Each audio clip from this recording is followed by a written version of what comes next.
Competing interests impose considerable constraints on our time. Many find it difficult to keep up with scholarly work, current trends, and issues while balancing personal and professional lives.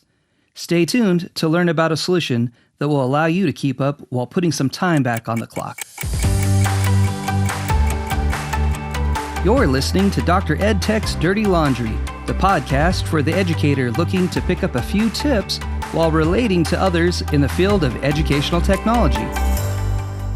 Welcome to episode 1 of Dr. EdTech's Dirty Laundry. I'm your host, Dr. Ed Tech, but you can call me Ed.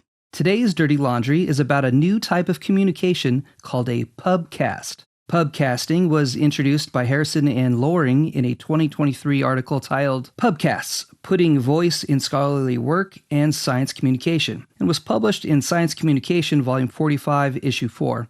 The initial question that they had was, how can podcast formats evolve to meet the existing needs and constraints of researchers while also incentivizing greater sharing of scholarly work with public audiences?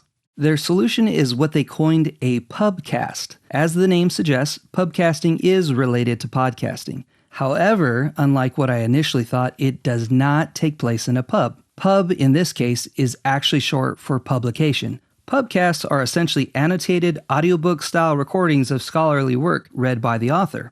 In addition to solving the time issue we all face, PubCasts address the problem that comes from members of the general public finding academic writing esoteric or difficult to understand.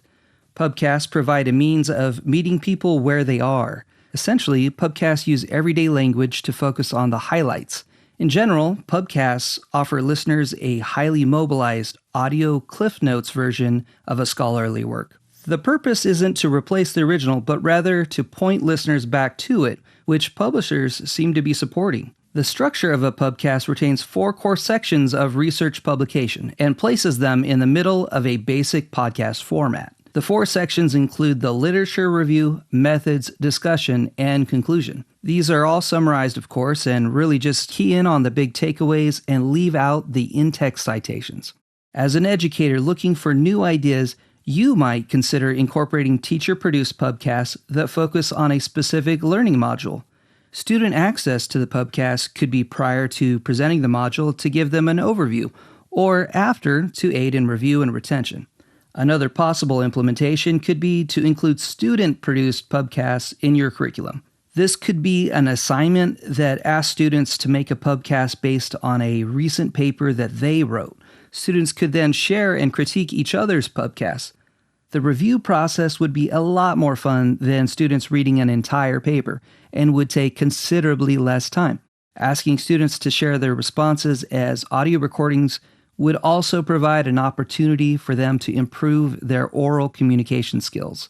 Overall, this type of project-based learning, along with student ownership and collaborative learning, fall under the umbrella of authorship learning, as presented by Sheninger in Digital Leadership: Changing Paradigms for Changing Times, which was published in 2019.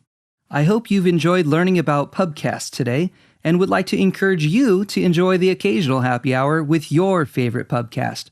If you are an educator considering using PubCasting in the classroom, have other ideas on how to incorporate PubCasts, or have questions about the content presented in this podcast, please leave a comment below or contact me at jcampbell212@liberty.edu. Thanks for listening to Dr. EdTech's Dirty Laundry. Until next time, remember to keep your labs clean and your hands dirty.